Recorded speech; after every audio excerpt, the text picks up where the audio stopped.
Kalau kita melihat perjalanan hidup manusia dari mulai alam nasut, kemudian Allah titipkan kepada alam rahim, kemudian perjalanan dilanjutkan ke alam dunia, lalu berlanjut ke alam barzah, dan sampai akhirnya ke alam akhirat, maka itu adalah inna lillahi.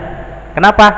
Karena semuanya berasal dari Allah dan akan kembali kepada Allah. Ini menjadi tanda tanya besar bagi kita sekalian. Kalau innalillahi-nya mah sudah pasti innalillahi, betul? Semua manusia yang dilahirkan pasti innalillahi, milik Allah subhanahu wa ta'ala.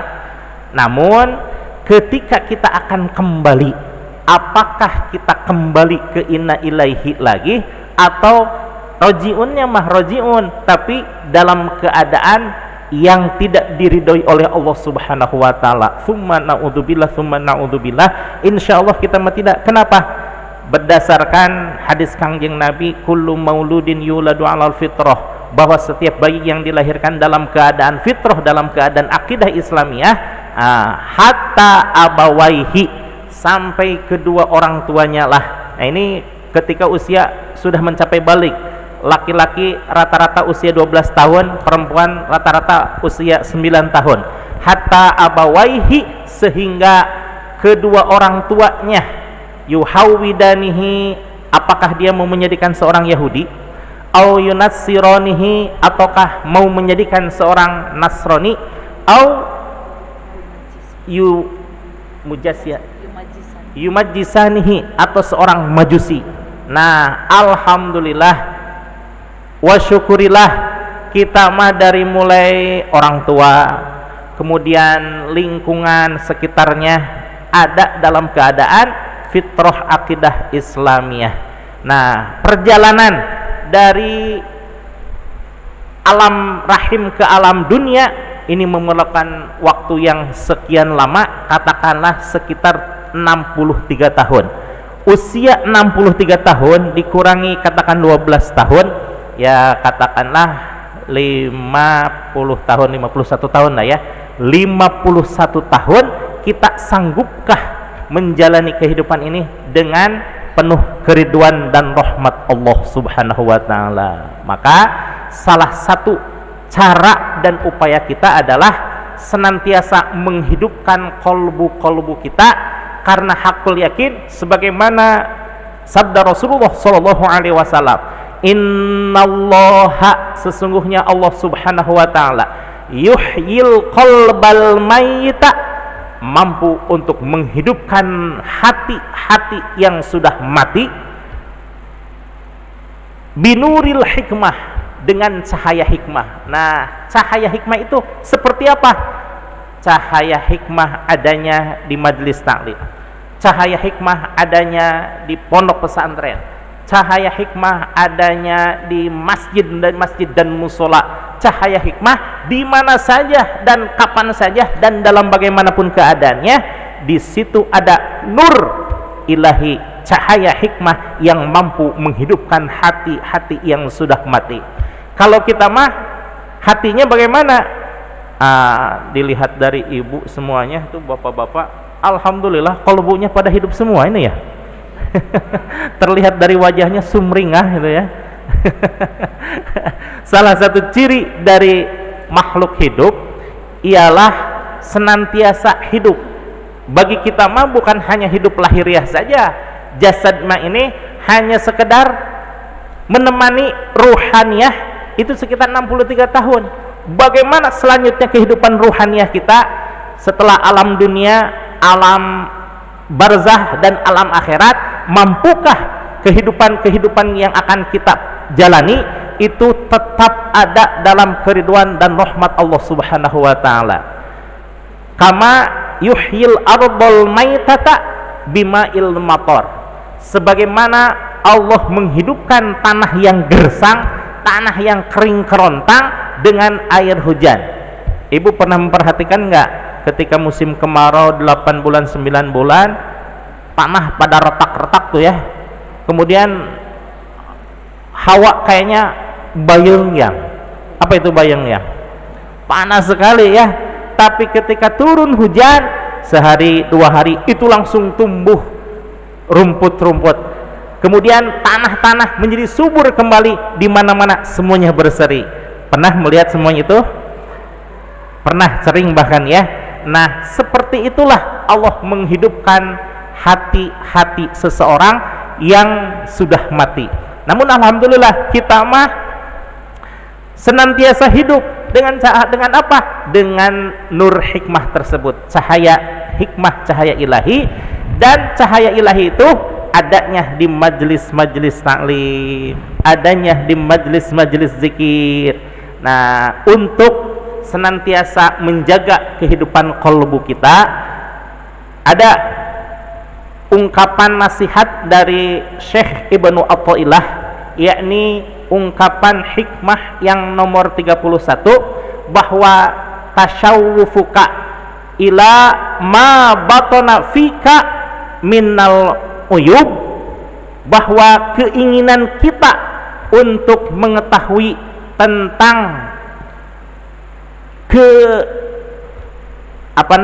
aib diri itu khairum min tatalluika ila ma hujiba angka minal ghuyub, jauh lebih baik, jauh lebih dahsyat ketimbang kita mencari-cari apa itu tentang hakikat alam-alam gaib.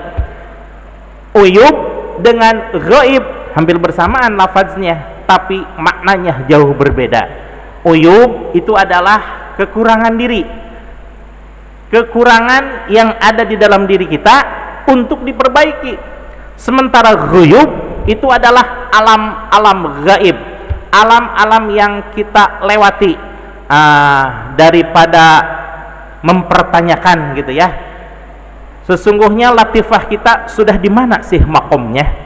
Apakah di makom latifah akhfa, ataukah ada di latifah qalab, ataukah ada di latifatun nafsi, atau zikir kita sesungguhnya sudah sampai di mana? Apakah ada di alam mulki, ataukah alam malakut, ataukah alam lahut? Atau juga bisa dipertanyakan, seperti apa ya alam gaib itu? Apakah bisa bermusyahadah dengan para malaikat? Apakah bisa bermusyahadah dengan alam-alam yang tidak kelihatan oleh manusia? Dan seperti apa? Nah, daripada mempertanyakan hal-hal seperti itu, kata Syekh Ibnu Athaillah As-Sakandari, lebih baik kita menyelami diri sendiri saja, mengintrospeksi kesalahan diri, mengintrospeksi kelemahan diri, dan berusaha untuk memperbaiki. Bahkan ibu di dalam makalah yang lain, bahwa Imam Al-Ghazali ada satu cara untuk menumbuhkan rasa nur hikmah dan mendapatkan nur hikmah tersebut sehingga qalbu kita senantiasa hidup. Dengan cara apa? Tadi aib-aib itu merasa bahwa kita memiliki kekurangan sementara orang lain memiliki kelebihan-kelebihan. Contoh, ketika kita melihat anak kecil, ini fatwa dari Imam Al-Ghazali ya, ketika kita melihat anak kecil, anak-anak yang masih berusia SD ataupun TK, oh itu mah belum usia balik, tentu kesalahannya tidak ada sama sekali, karena kemaharahman dan rahiman Allah itu kesalahan tidak dicatat, sementara kebaikan dicatat, namun diserahkan kepada siapa? Kepada kepada orang tua. Betul, maha rahman dan rahimnya Allah. Mungkin ya, namanya juga anak kecil ya, dari usia 1 tahun sampai usia 12 tahun mungkin banyak kesalahan-kesalahan kan, tapi kemaha rahman dan rahimnya Allah itu semuanya tidak dicatat sama sekali. Bahkan malak raqib dan atid, malak raqib ya yang mencatat kejelekan, itu istilah kata nganggur selama 12 tahun. Kenapa nganggur? Karena Allah perintahkan untuk jangan menulis kata-kata atau akibat-akibat dari perbuatannya, karena otomatis, secara otomatis Allah mengampuni dosa-dosanya. Subhanallah. Sementara kalau dia berbuat kebaikan, maka mulai dicatat semua kebaikannya ketika usia 12 tahun. Kalau kejelekannya tidak dicatat, mohon maaf. Kalau kebaikannya dicatat oleh Allah Subhanahu wa taala, tapi menjadi tabungan bagi orang tuanya. Ikut taklim walaupun taklimnya hanya sekedar main-main. Taklim nilainya berapa? Tafakkaru sa'atan khairum min ibadati sitina sanatan. Berfikirnya sesaat, hadir ke majelis taklim atau ke majelis zikir walaupun sesaat, itu lebih baik daripada ibadah 70 tahun. Allahu Akbar ya. Nah, kebaikan-kebaikan itu menjadi catatan bagi orang tuanya. Dan apabila sudah mencapai usia balik, baru itu dicatat oleh Allah. Kesalahan hanya satu yang dicatatnya, misalkan malas untuk bangun pagi, satu. Misalkan agak melotot sama ibu dan ayahnya, dua gitu ya. Tapi kalau kebaikan tadi, satu kebaikan. Kalau taklim 70 ibadah lebih baik daripada taklim walaupun sebentar. Kemudian kalau seandainya membaca Al-Quran, man qara'a harfan min kitabillah katabahullahu lahu asyru tan asyru wa amsalihha bi asyri amsalihha. Apabila seseorang membaca Al-Quran, maka baginya ada 10 kebaikan. Wala aqulu alif harfun walam harfun wa mim harfun, tetapi aku tidak mengatakan alif, mohon maaf, alif lam mim satu huruf, walakin alif harfun, walakin walam harfun, wa mim harfun. Jadi ketika kita membaca Al-Quran walaupun satu ayat, ketika a'udzu billahi minasyaitonir rajim, bismillahirrahmanirrahim, baru juga satu ayat, alif lam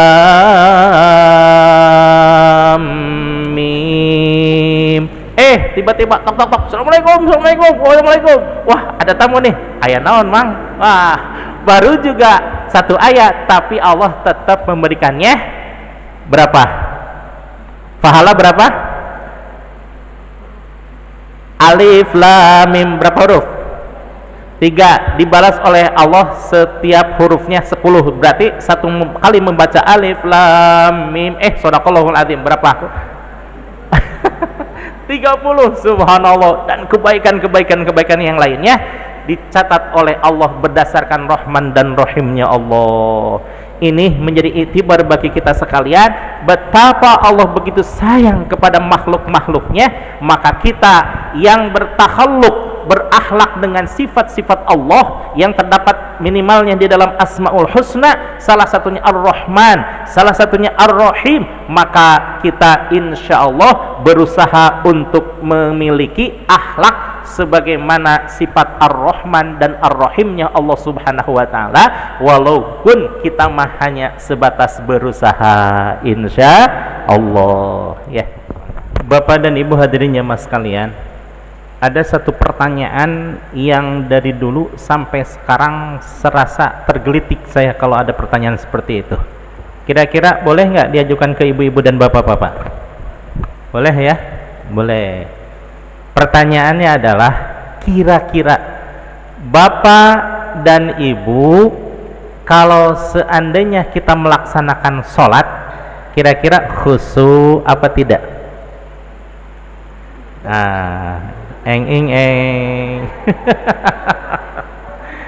Kira-kira khusyuk apa tidak?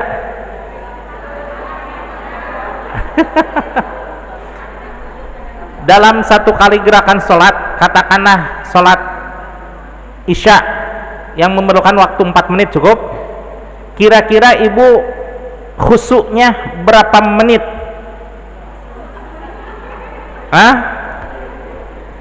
2 menit?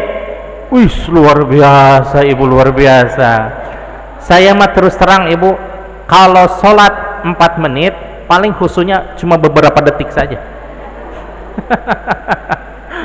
Nah, kekhawatiran ibu bapak tentang masalah khusyuk ini pun dirasakan oleh seorang profesor, guru besar dari UIN Bandung. Selama itu beliau merasa resah ketika simposium, ketika lokakarya, ketika seminar, apapun yang debat-debat ilmiah, beliau selalu mempertanyakan, Bapak katanya, kira-kira untuk menjadikan sholat khusyuk itu bagaimana? Ada yang mengatakan bahwa khusyuk itu adalah sukutul jawarihi wa ittisalul qalbi ilallah, hadirnya kalbu kita ketika sedang melaksanakan sholat. Kata profesor itu justru etanu hese katanya. Hadirnya itu loh yang membuat sulit sholat itu seperti apa katanya. Kemudian ada lagi yang menyarankan untuk menjadikan sholat kita khusyuk itu diusahakan dari takbir sampai salam faham maknanya. Masya Allah, jangankan nenek-nenek atau bapak katanya, saya aja yang profesor tidak semuanya hafal arti sholat itu sendiri, terus terang katanya. Lalu sampai beliau ikut seminar tentang sholat khusyuk. Dulu ada kan sholat khusyuk kan, Profesor Ustadz Abu Sangkan ya. Sampai saya ikut pelatihan itu berkali-kali tidak khusyuk-khusyuk juga katanya. Kemudian karena rasa penasarannya, beliau datanglah kepada seorang ulama yang mempertanyakan bagaimana tentang sholat khusyuk itu.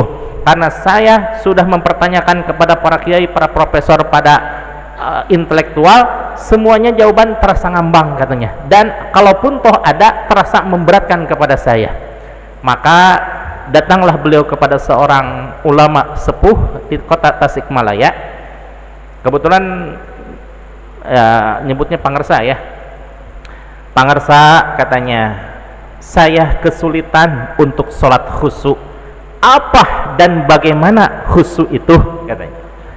Nah, kira-kira kiai itu jawabannya teoritis apa sulit apa enggak? Enggak ya, karena jawabannya sungguh sangat masuk akal dan bisa kita amalkan. Kata kiai tersebut, yang disebut khusyuk katanya, perhatikan ibu ya, ketika kita sholat lalu kita ingat bahwa kita itu sedang sholat, itulah yang disebut dengan khusyuk. Coba ulangi. Ketika kita sholat, kita ingat bahwa kita sedang, itulah yang disebut dengan khusyuk. Cuma yang namanya ingat sholat ini tingkatnya ini ada bermacam-macam, minimal ada 3 lah. Yang pertama, ingat secara harfiah. Ini mah khusus buat saya ya, jangan ada yang mengikuti, ini khusus buat saya. Kenapa? Kalau ingat secara harfiah bahwa saya ingat sedang sholat, itulah yang disebut khusyuk. Maka ketika saya Allahu Akbar, saya ingat bahwa saya sedang. Tapi ketika sudah mengatakan Hu Akbar, bray ingetan kepada cicilan hutang, bray cicilan kepada motor, cicilan kepada panci dan lain sebagainya. Oh subhanallah. Jadi saya jalan-jalan ketika sedang sholat, di tengah jalan ketika saya sedang baca apa gitu ya, saya itu sedang sholat, balik lagi bahwa saya itu sedang sholat. Nah, saya mah alhamdulillah bahwa sholat saya yang bermenit-menit cuma beberapa detik saja khusyuknya. Alhamdulillah. Itu alhamdulillah apa astagfirullah? Innalillahi. Mungkin bagi ibu innalillahi ya. Kenapa? Karena ibu mah sudah lewat masanya. Karena bagi saya mah saya mah cukup alhamdulillah karena saya sedang belajar sholat. Yang pertama, saya sedang belajar khusyuk dalam sholat. Itu yang pertama bu ya. Yang kedua, sholat secara khusyuk secara maknawiyah. Ingat sholat secara maknawiyah apa? Yaitu Allah menjanjikan innas sholata tanha 'anil fahsya iwal munkar, bahwa sholat salat bisa mencegah perbuatan keji dan subhanallah, Allah maha kuasa, Allah maha segala-galanya, Allah mampu segalanya, tapi ada satu yang tidak bisa dilakukan oleh Allah, apa? Mengingkari janjinya. Tadi Allah memberikan reward khusus kepada orang yang sholat, apa katanya? Terhindar dari perbuatan keji dan munkar. Maka ibu, subhanallah, alhamdulillah, sudah mencapai tahap khusyuk dalam sholat. Jadi khusyuk dalam sholat bukan hanya di dalam sholat saja. Di dalam sholat memang bahwa kita memiliki perasaan Allah maha melihat. Bahkan ibu mah dan bapak-bapak mengingat Allah, bahwa Allah selalu memperhatikan kita, Allah selalu melihat kita, bukan hanya ketika kita sedang dalam keadaan sholat, di luar sholat pun alhamdulillah Allah selalu memperhatikan. Ya, apa buktinya Allah selalu memperhatikan dan kita terhindar dari maksiat? Salah satu diantaranya, ibu-ibu memakai kerudung keluar rumah, itu apakah tidak khusyuk dalam sholat? Itu makna khusyuk dalam sholat. Kenapa? Ketika kita mau keluar rumah, hei, dalam hati kita bahwa Allah memerintahkan untuk menutup aurat, maka kita pun menutup. Salah satu bukti bahwa ibu dan bapak terhindar dari perbuatan maksiat di luar sholat, itu adalah bukti bahwa sholat kita khusyuk secara maknawiyah. Jadi bukan dalam sholat saja, kan sudah tidak mungkin itu ya. Dalam sholat ada nggak kesempatan untuk berbuat maksiat ketika sholat? Kan tidak mungkin ya.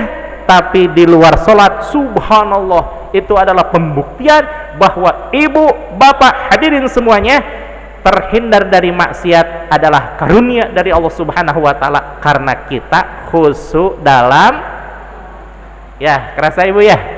Nah, itu tingkatan ibu ini dan bapak. Bagaimana yang ketiga? Kalau yang ketiga mah luar biasa ibu.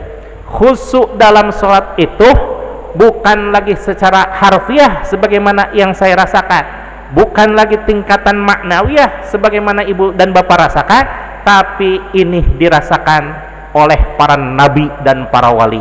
Karena makna khusyuk dalam sholat bagi mereka mah sudah dalam tingkatan istiqomah.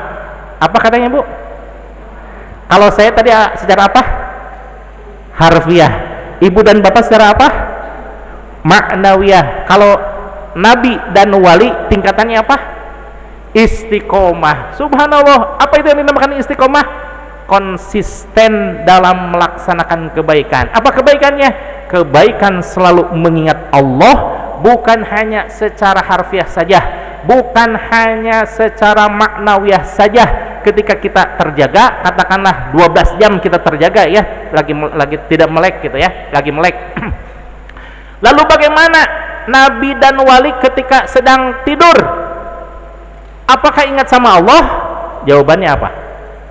Kira-kira para nabi dan para wali ingat Allah tidak ketika mereka sedang tidur?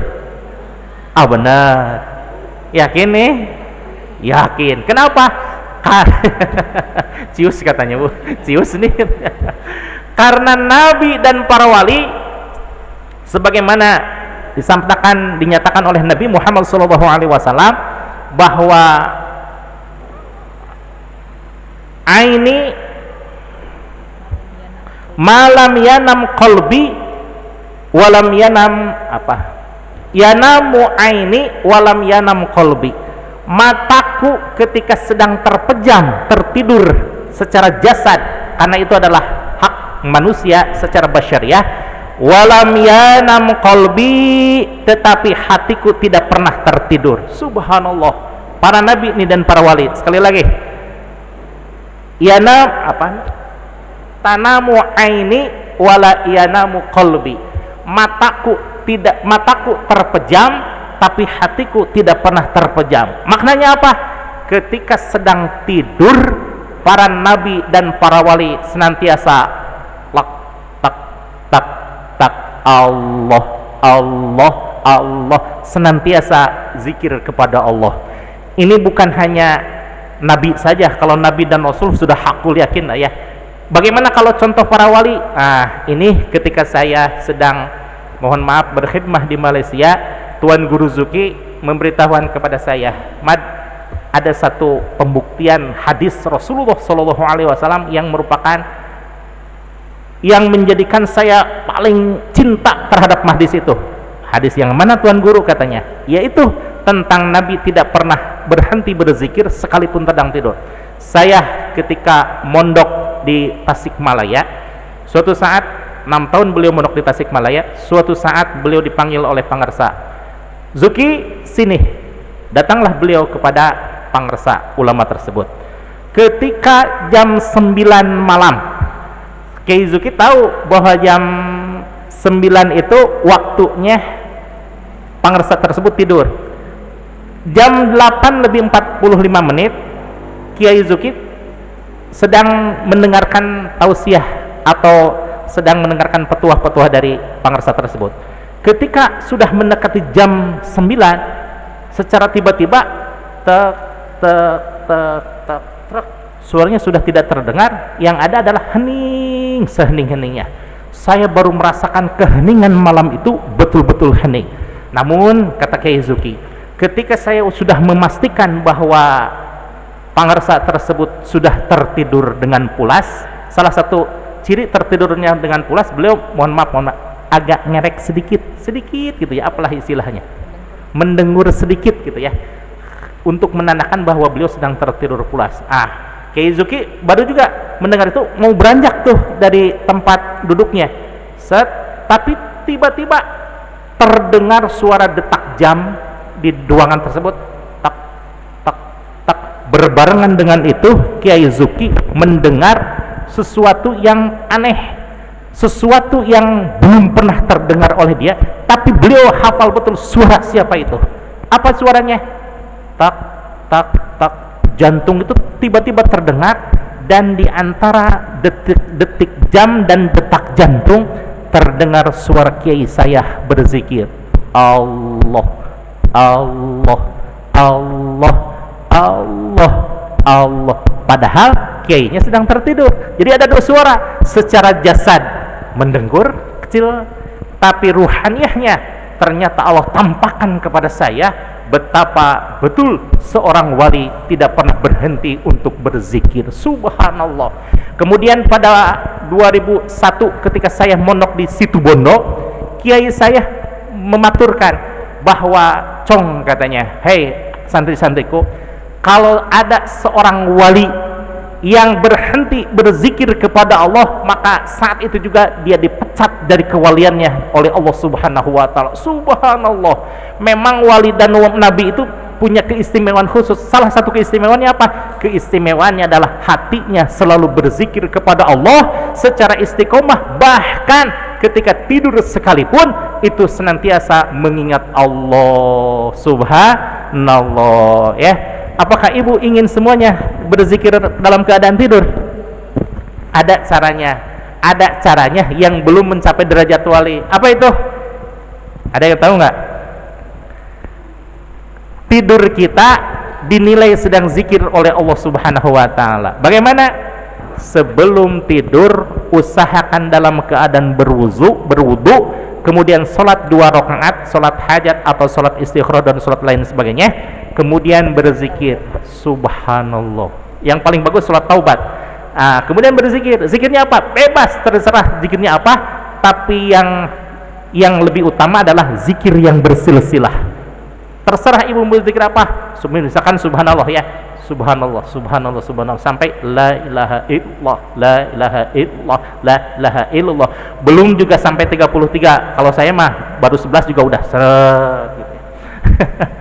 Ketika ucapan la ilaha illallah mencapai hitungan 11, ibu tertidur, bangun-bangun, ibu dalam keadaan megang tasbih misalkan, tiba-tiba bangun jam 3. Dari jam 9 sampai jam 3 di hadapan Allah ibu sedang berzikir. Alhamdulillah. Itu cara bagi orang yang